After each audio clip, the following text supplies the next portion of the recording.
Sets को हम discuss कर रहे हैं।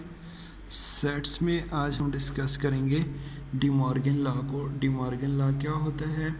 डी मॉर्गन लॉ है हमारे पास, मैं उसके लिखता हूँ, उसके दो पार्ट्स हैं। पहला पार्ट है इसका A union B whole complement will be equal to A complement intersection B complement, and second part है इसका A intersection B whole complement is equal to A complement union B complement. यानी कि देखिए, अगर यहाँ पे u है तो यहाँ पे इंटरसेक्शन होगा, यहाँ पे u है, यहाँ पे इंटरसेक्शन होगा, और यहाँ पे होल होगा, और यहाँ पे एक एक पे कॉम्प्लीमेंट आ जाएगा। ठीक है, ए यूनियन, यहाँ पे u है, यहाँ पे इंटरसेक्शन है, ये याद रखना है, और यहाँ पे इंटरसेक्शन है, यहाँ पे यूनियन होगा, बाकी यहाँ पे होल कॉम्प्लीमेंट, और ये सारा कुछ वैसे का वैसा ही है। तो इसको हम प्रूफ करते हैं। तो हम इसके पहला पार्ट लेते हैं, प्रूव करते हैं इसको। तो पहला पार्ट इसका लेते हैं। पहला पार्ट है हमारे पास A union B whole complement equal to A complement intersection B complement. इसको हम प्रूव करते हैं। पहले इसकी एक साइड ले लो, ये वाली साइड ले लेते हैं हम इसकी। अब दोनों साइडें हमने आपस में इक्वल करनी है ना। जब दोनों साइड इसकी इक्वल हो जाएंगी दैट मीन्स कि हमारे पास ये प्रूफ हो जाएगा। दोनों साइड का आंसर हमारे पास इक्वल होना चाहिए। पहले ये साइड ले लो, ये है A union B whole complement. अब होल कंप्लीमेंट है तो होल ब्रैकेट में हमेशा याद रखो, ब्रैकेट के अंदर जो चीज़ होती है उसको पहले सॉल्व करते हैं। हमेशा जो ब्रैकेट के अंदर जो चीज़ है उसको पहले सॉल्व करते हैं। इसको लॉग को तोड़ने के लिए इसको पहले सॉल्व करेंगे। तो सबसे पहले हम अपने पास 3 सेट लेते हैं। लेट हमारे पास यूनिवर्सल सेट एक होना चाहिए। कोई भी यूनिवर्सल सेट में ले लेता हूँ, 1 to 10 ले लेता हूँ। ये सिंपल सेट लूँगा। नेक्स्ट क्वेश्चंस करेंगे जो उसमें थोड़े से कॉम्प्लिकेटेड सेट लेंगे ताकि आपको समझ आ जाए। पहले बेसिक आप समझ लें इसका तरीका। फिर एक ए सेट हमको चाहिए। यहाँ पे ए भी है, बी भी है, एक ए सेट चाहिए।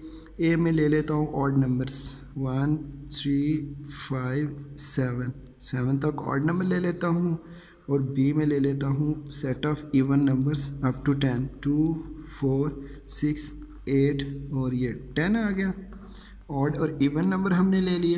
ये ऑड है ना, मैं नंबर सिस्टम में बताया था ना, जो सिर्फ उस पर जिन पे 2 पे ना डिवाइड होते हैं वो ऑड होते हैं, और जो 2 पे डिवाइड होते हैं वो इवन नंबर होते हैं।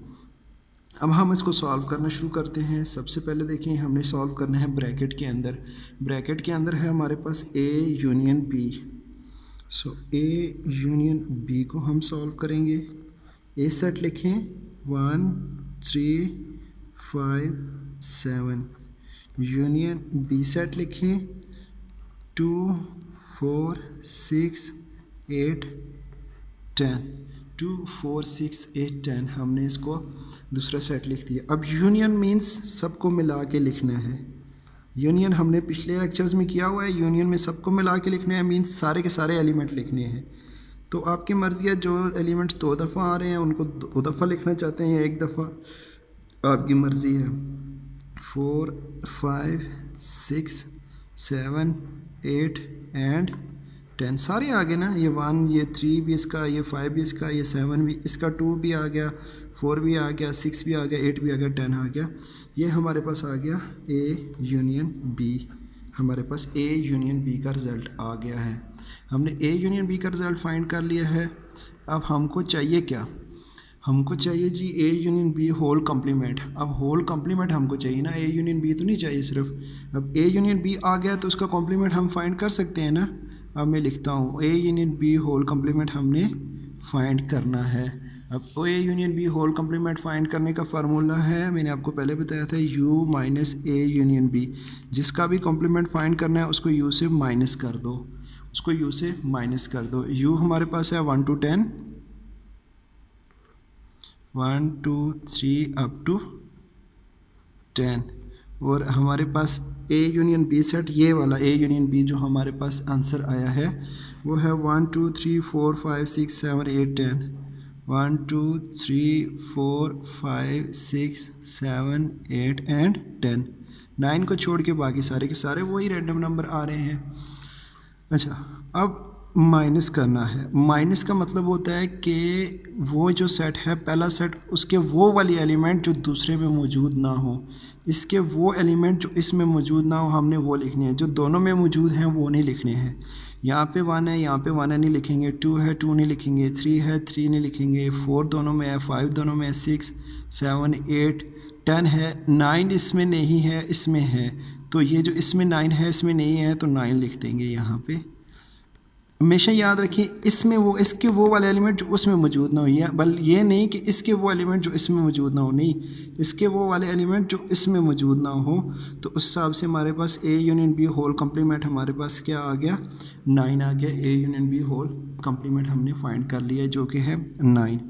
अब हमने एक पार्ट इसका सॉल्व कर लिया, एक हिस्सा, एक साइड इसकी सॉल्व कर ली हमने जो कि 9 है। अब दूसरी साइड हमने सॉल्व करनी है जो कि A intersection complement intersection B complement हमने ये फाइंड करनी है। मैं एक सेपरेट पेपर लेके उस पर इसको सॉल्व करता हूँ। यहाँ पे ये है A complement intersection B complement. अब हमारे पास सारे के सारे सेट्स वही हैं, सेट्स में दोबारा नहीं लिखूंगा, सेट्स वही के वही हैं, ये देख लें। अब यहाँ से आपने पहले देखें कॉम्प्लीमेंट फाइंड करेंगे तो उसका इंटरसेक्शन फाइंड होगा ना।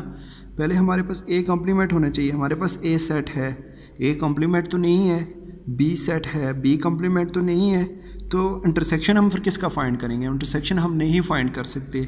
इसमें और इसमें ज़मीन आसमान का फ़र्क है, ये और ये आपस में इक्वल नहीं हैं, ये आपस में इक्वल नहीं है, ये और चीज़ है, ये और चीज़ है। अब हमारे पास ये चीज़ फाइंड करनी हो तो सिंपल है कि हमारे पास ए भी गिवन है, बी भी गिवन है, हम फाइंड कर सकते हैं।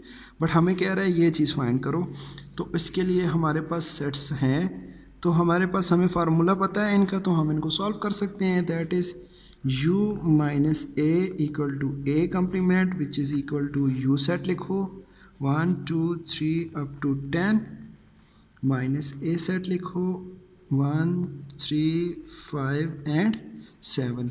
अब ये ए कम्प्लीमेंट आ जाएगा ना, so A complement will be equal to U के वो वाले एलिमेंट जो इसमें मौजूद नहीं है, यू के वो एलिमेंट जो इसमें मौजूद नहीं है, 1 है 2 नहीं है, 2 इधर है इधर नहीं है ना, 3 है 4 नहीं है 4 नहीं है, 5 है 6 नहीं है, 7 है 8 नहीं है, और 9 और 10 दोनों नहीं हैं।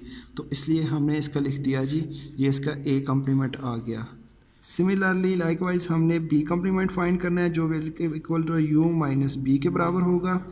अब यू सेट हमारे पास है 1 2 3 up to 10 minus B set हमारे पास यहाँ से देख लें 2 4 6 8 10 2 4 6 8 10, ये हमारे पास बी एलिमेंट आ गए, बी सेट आ गया।